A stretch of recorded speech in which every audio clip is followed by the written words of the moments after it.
তিন ব্যক্তির জন্য জান্নাত হারাম। এক, মুদমিনু খামরিন, যে মদ খায়, নেশা করে, নেশাখোরের জন্য জান্নাত হারাম।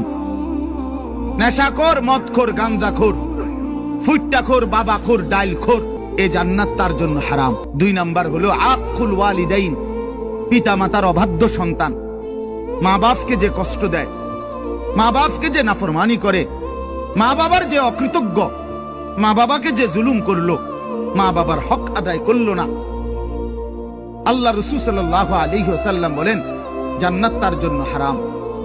আর তিন নাম্বার, শুনতেছেন সবাই? সজাগ তো সবাই? তিন নাম্বার ওয়াদাইয়ুস, রাসূলুল্লাহ বলেন দাইয়ুসের জন্য জান্নাত হারাম। এখন প্রশ্ন হলো দাইয়ুস কে? খোদার কসম বাপ, এটা আমারও বলা না, আপনার কোন আলেমেরও না, আল্লাহ রসুল বলে দিছে। দাইয়ুস কাকে বলে?